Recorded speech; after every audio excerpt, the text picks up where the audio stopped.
All glories to Srila A.C. Bhaktivedanta Swami Prabhupada Ki Jai. All glories to Srila Krishna Das Kaviraj Goswami Maharaj Ki Jai. Sri Chaitanya Charitamrta Madhya Lila, Chapter 23, Text 105.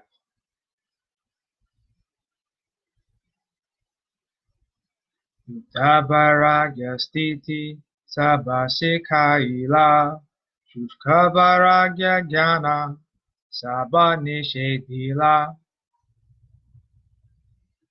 Sri Chaitanya Mahaprabhu then told Sanatana Goswami about proper renunciation according to a particular situation, and the Lord forbade dry renunciation and speculative knowledge in all respects.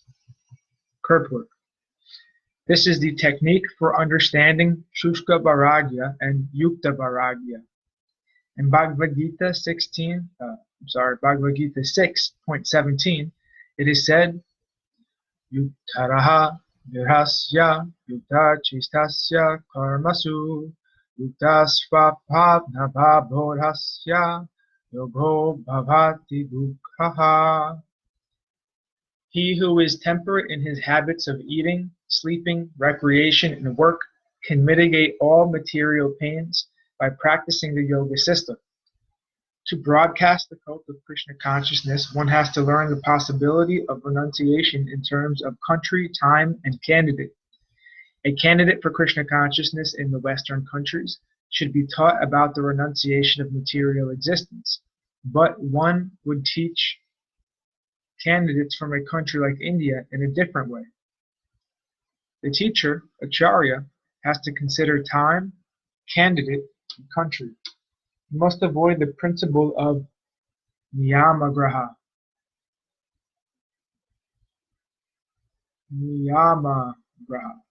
That is, he should not try to perform the impossible. What is possible in one country may not be possible in another. The Acharya's duty is to accept the essence of devotional service. There may be a little change here and there as far as Yukta Varagya, proper renunciation, is concerned. Dry renunciation is forbidden by Sri Chaitanya Mahaprabhu, and we have also learned from our spiritual master, His Divine Grace, Bhaktisiddhanta Saraswati Thakur Goswami Maharaj. The essence of devotional service must be taken into consideration, and not the outward paraphernalia. Sanatana Goswami wrote in his Vaishnava Smriti Hari Bhakti Vilas, which was specifically meant for India. In those days, India was more or less following the principle of Smarta Vidhi. Srila Sanatana Goswami had to keep pace with this, and his Hari Bhakti Vilas was compiled with this in mind. According to Smarta Brahmanas, a person not born in Brahmana family could not be elevated to the position of a Brahmana. Sanatana Goswami, however, says in the Hari Bhakti Vilas 2.12 that anyone can be elevated to the position of a Brahmana by the process of initiation.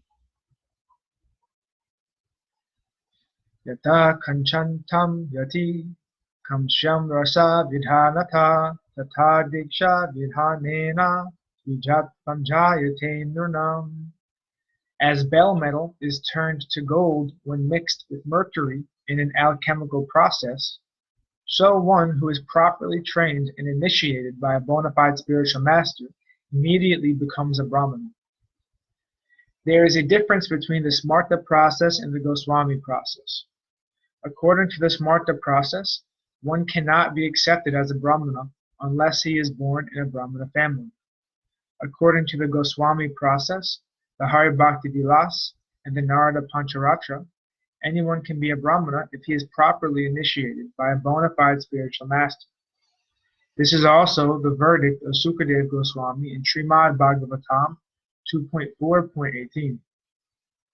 Krata hundandra pulinda pukaksha abhira sumbha yavana kastaya yenecha papa yad apasraya sraya Suryanti tasmai prabhavishnave nama. Kirtas, Hunas, Andras, Pulindas, Pulkashas, Abhiras, Sumbas, Yavanas, and members of the Kasa races, and even others who are addicted to sinful acts, can be purified by taking shelter of the devotees of the Lord. Due to his being the supreme power, I beg to offer my respectful obeisances to him. A Vaishnava is immediately purified, provided he follows the rules and regulations of his bona fide spiritual master. It is not necessary that the rules and regulations followed in India be exactly the same as those in Europe, America, and other Western countries. Simply imitating without effect is called niyamgraha. Not following the regulative principles, but instead living extravagantly is also called niyamgraha. The word niyama means regulative principles, and agraha means eagerness. The word agraha means not to accept.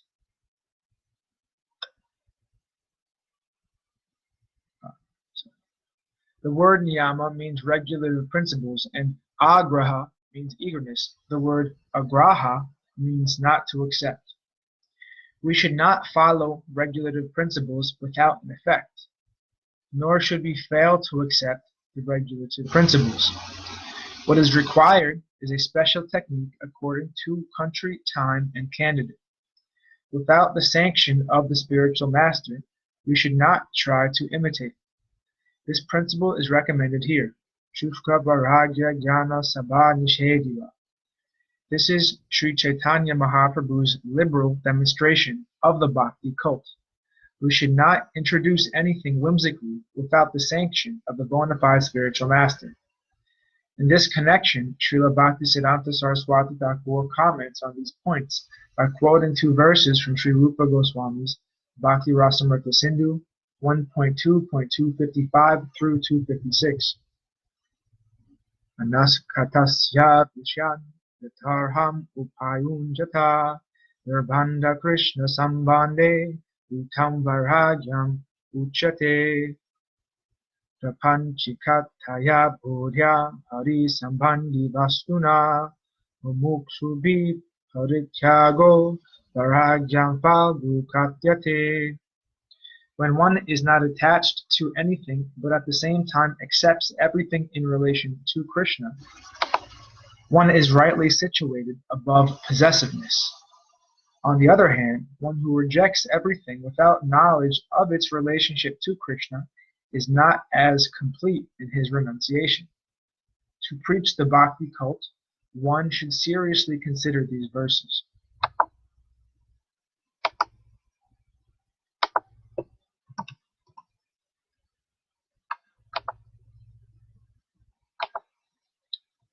(106 through 107). Advaita sarva bhutanam maitra karuna evacha nirmamo nirankara samadhuka sukakshami santushta satatam yogi yatatma drudha nischaya my arpita mano buddhir yomad bhakta same priya.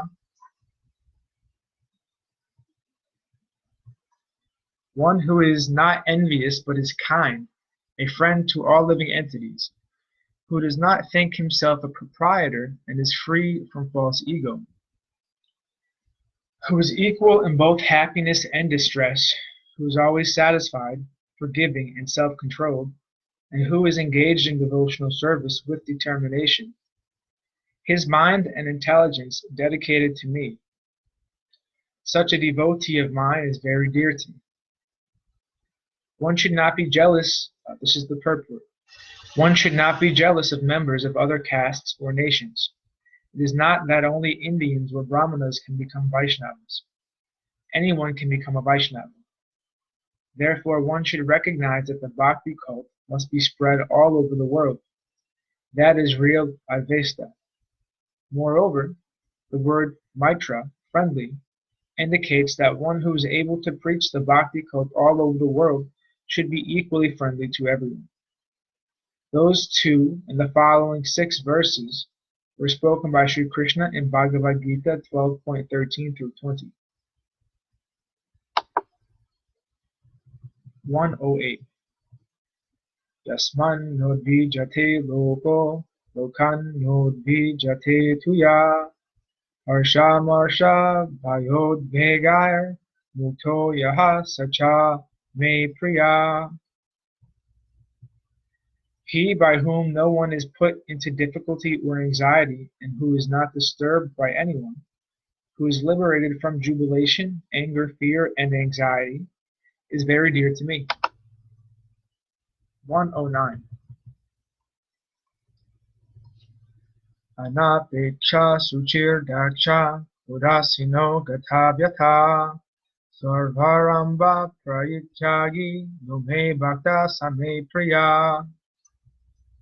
A devotee who is not dependent on others, but is dependent solely on me, who is clean inwardly and outwardly, who is expert, indifferent to material things, without cares and free from all pains, and who rejects all pious and impious activities, is very dear to me.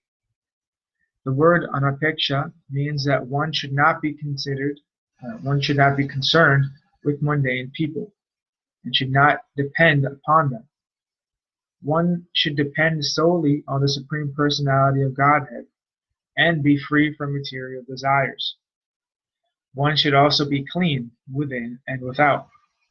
To be outwardly clean, one should regularly bathe with soap and oil, and to be inwardly clean, one should always be absorbed in thoughts of Krishna. The words sarvamba parityagi indicate that one should not be interested in the so-called smarta vidhi of pious and impious activities. 110. Yo na shrishati na dvesti na sochati na kanchati subha subha parityagi bhaktimanyaha same priya. One who is free of all material jubilation, hatred, lamentation, and desire, who renounces both materially auspicious and materially inauspicious things, and who is devoted to me, is very dear. 111 through 112.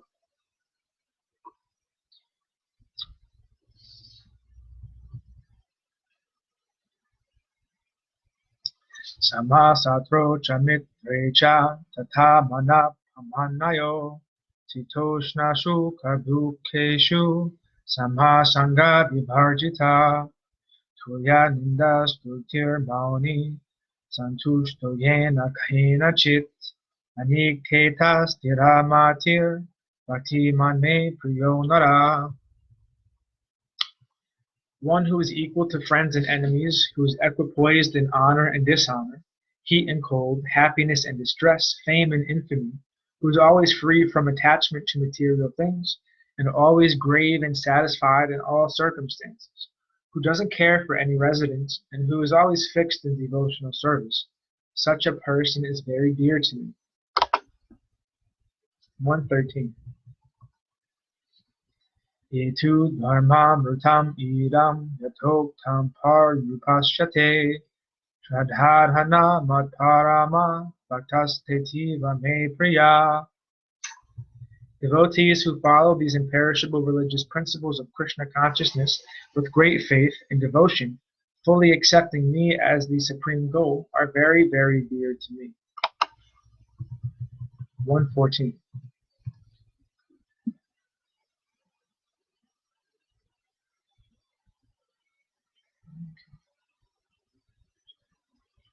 Chirani kim pati na shanti dishanti diksham navangripa paravrita saritopya asuyan udhagaha kim ajitovati nopasanan kasmad bhajanti kavayo dana duramad andahan.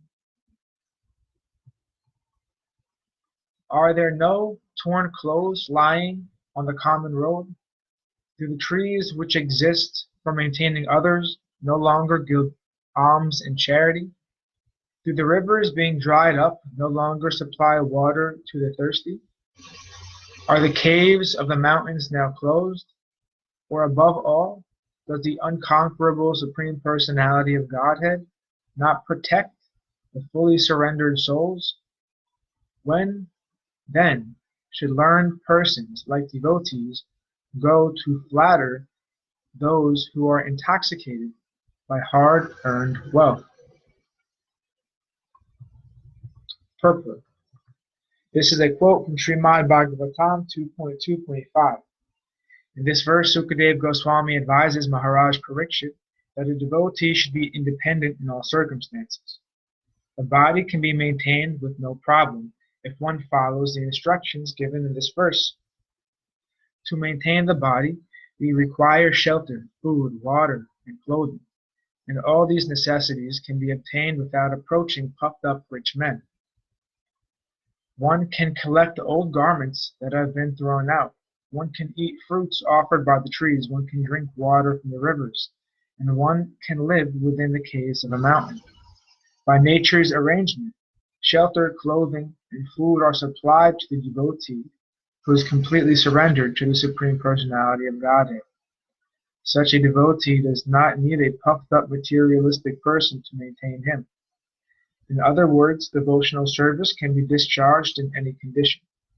This is the version of Srimad Bhagavatam 1.2.6.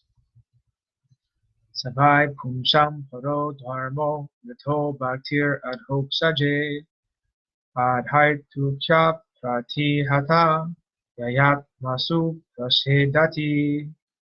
The supreme occupation, dharma, for all humanity is that by which men can attain to loving devotional service unto the transcendent Lord. Such devotional service must be unmotivated and uninterrupted in order to completely satisfy the self. This verse explains that devotional service cannot be checked in any material condition.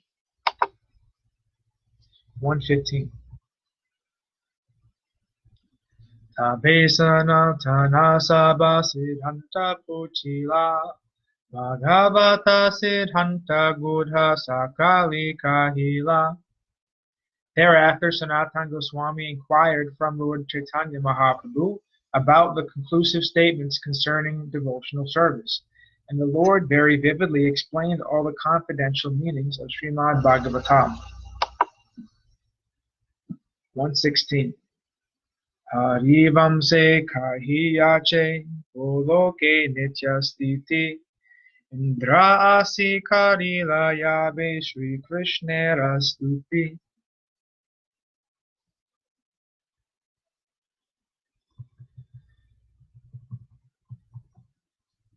In the revealed scriptures, Harivamsa, there is a description of Goloka Vrindavan, the planet where Lord Shri Krishna eternally resides. This information was given by King Indra when he surrendered to Krishna and offered prayers after Krishna had raised Govardhan Hill.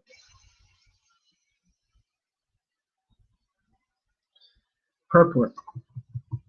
In the Vedic scripture, Harivamsa, Vishnupad, chapter 19, there is the following description of Goloka Vrindavan.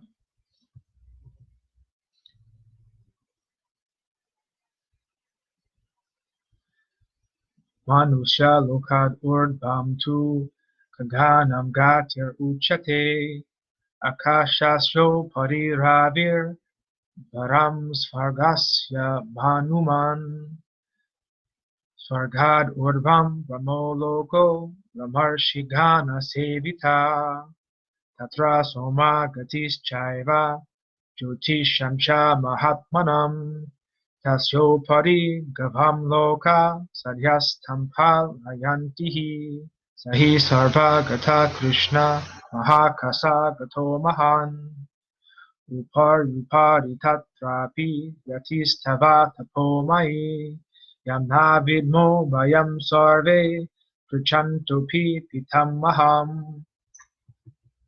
Gati samadhamatyanam svarga sukrita karmanam Brahmaye tapasi yuktanam brahmoloka parogati Gavam niva tulo loko duraroha isagati Satulokastvaya Krishna Siddhamana Kritatmana Durto Dritmatavira Nignato.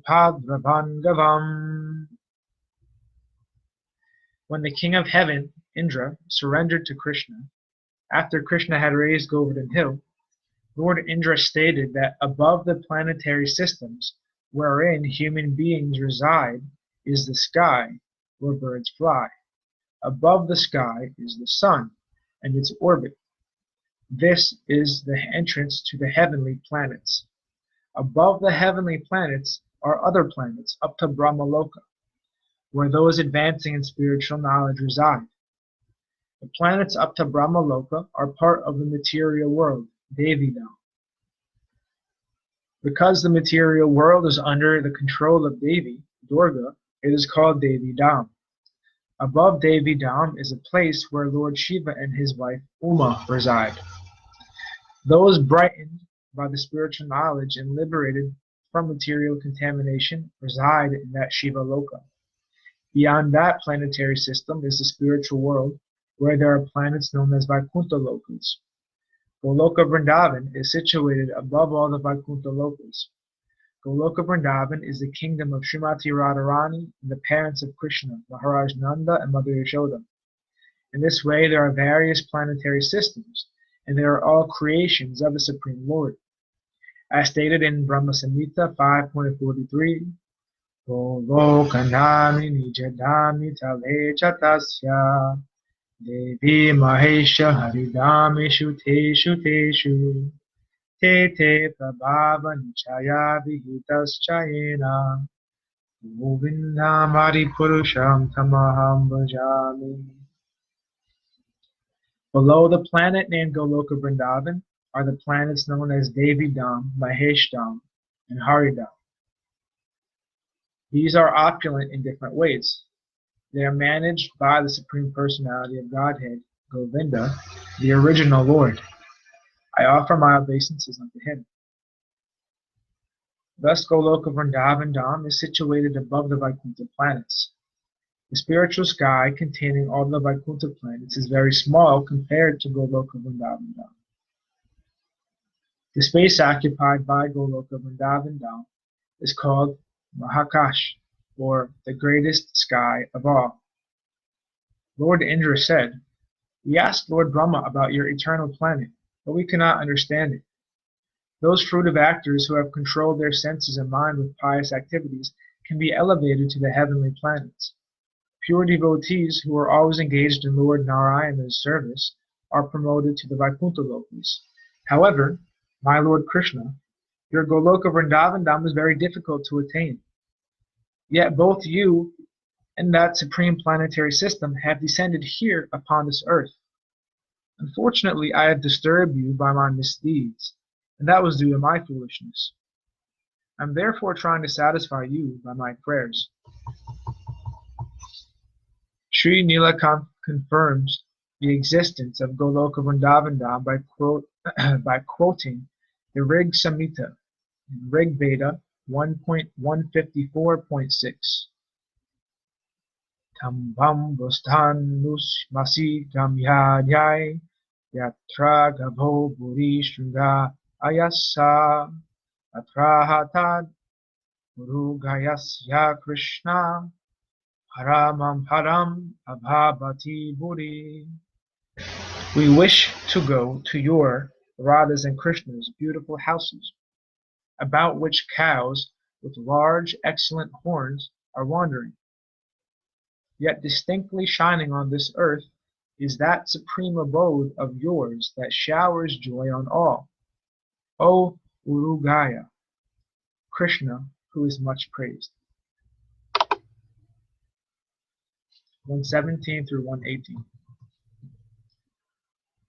Mosala lila ara Krishna antardhana Keshavatara arayata virudha vyakhyana Mahishi harana adi sabha maya maya Vyakhyasi kali ayarche sudhi hantahaya. Illusory stories opposed to the conclusions of Krishna consciousness concern the destruction of the Yadu dynasty, Krishna's disappearance, the story that Krishna and Balaram arise from a black hair and a white hair of Kshirodakshai Vishnu, and the story about the kidnapping of the queens.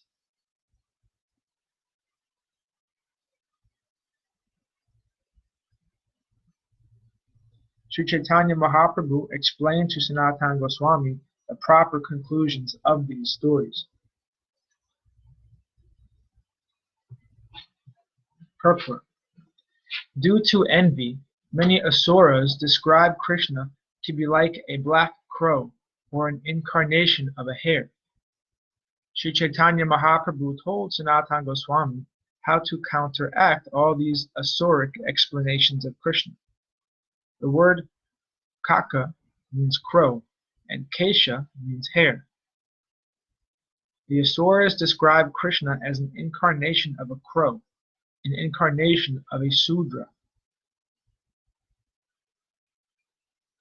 a blackish tribe, and an incarnation of a hare, not knowing that the word Kesha means Ka Isha, and that Ka means Lord Brahma, and Isha means Lord. The word Kesha indicates that Krishna is the Lord of Lord Brahma.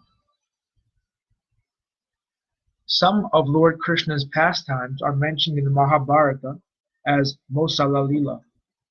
These include the stories of the destruction of the Yadu dynasty, Krishna's disappearance, his being pierced by a hunter's arrow, the story of Krishna's being an incarnation of a piece of hair, Keshava avatar, as well as Mahishi Harana, the kidnapping of Krishna's queens. Actually, these are not factual, but are related for the bewilderment of the asuras, who want to prove that Krishna is an ordinary human being. They are false in the sense that these pastimes are not eternal, nor are they transcendental or spiritual.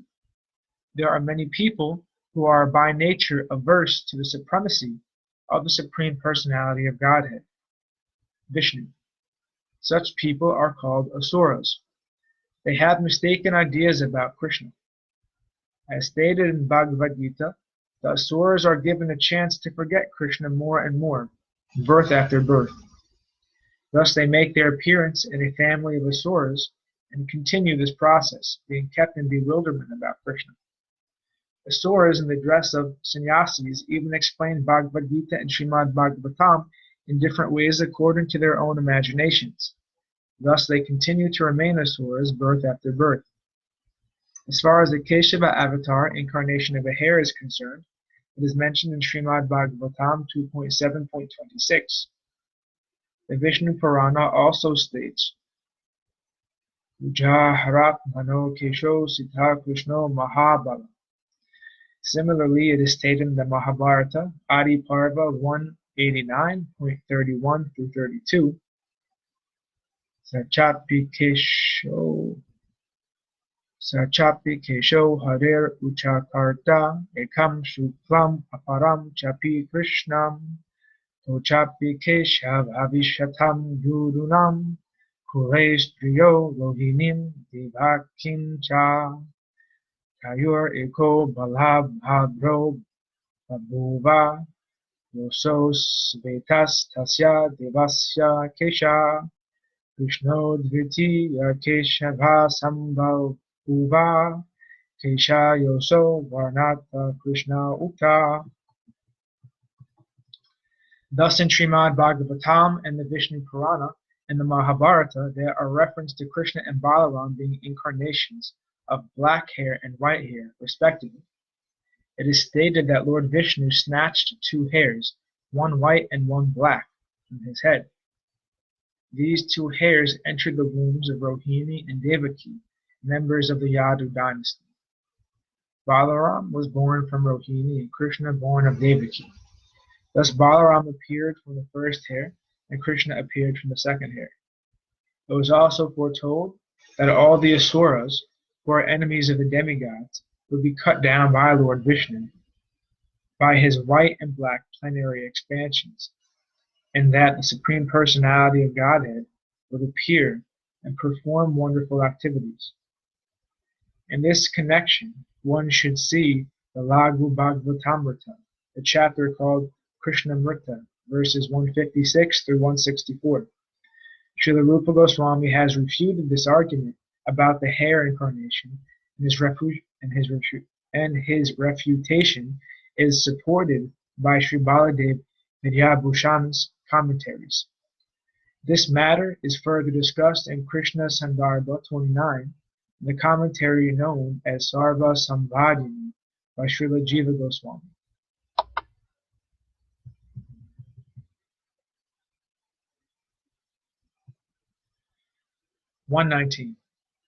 Tabe sanatana prabhura charane dhariya nivedana kare dante trinaguchalana.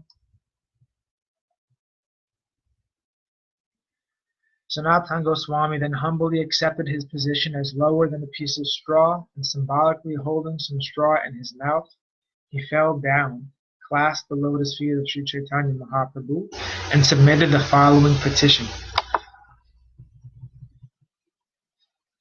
Nicha jati nicha sevi muni supamara siddhanta shikhaila ramhara agochara. Sanatana Goswami said, "My dear Lord, I am a very low-born person. Indeed, I am a servant to low-born people. Therefore, I am very, very downtrodden. Nonetheless, you have taught me conclusions unknown even to Lord Brahma." 121. Tumi eka hila ei siddhantamrita sindhu Moramana chuni tenare ihara ikabindu. The conclusions that you have told me are the ocean of the ambrosia of truth. My mind is unable to approach even a drop of that ocean. 122. Panguna chaite yadi haya tomara mana varadeha moramate yariya charana. If you want to make a lame man like me dance, kindly bestow your transcendental blessings by placing your lotus feet on my head. 123. Muniesi kaluntore soruka shakala eito mara bhara hoite habe mora bala. Now will you please tell me, let whatever I have instructed all by fully Now will you please tell me, let whatever I have instructed all be fully manifested unto you. By blessing me in this way, you will give me the strength to describe all this.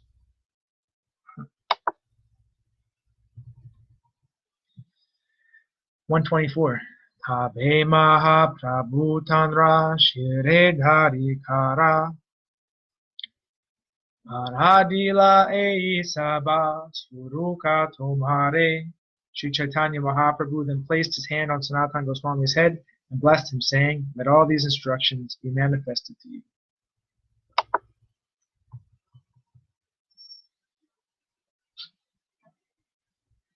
125.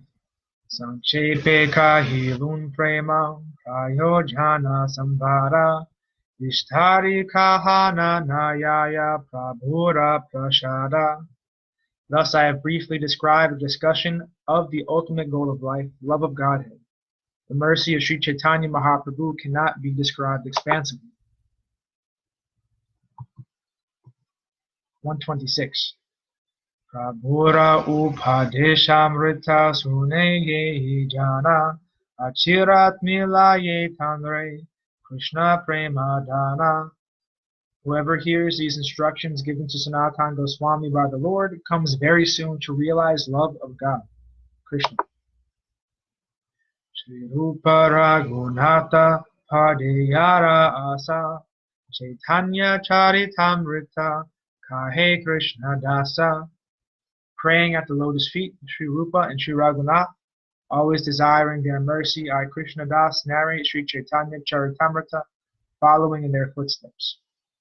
Thus end the Bhaktivedanta purports to Sri Chaitanya Charitamrta Madhya Lila, 23rd chapter, describing the love of Godhead. Thus ends our reading for today. All glories to Sripad Bhakti Madhava Puri Maharaj Ki Jai. All glories to Om Vishnupad Acharya Maharaj Ki Jai. All glories to the assembled devotees Ki Jai. All glories to the worldwide devotees Ki Jai. Nitai Gaura Haribol.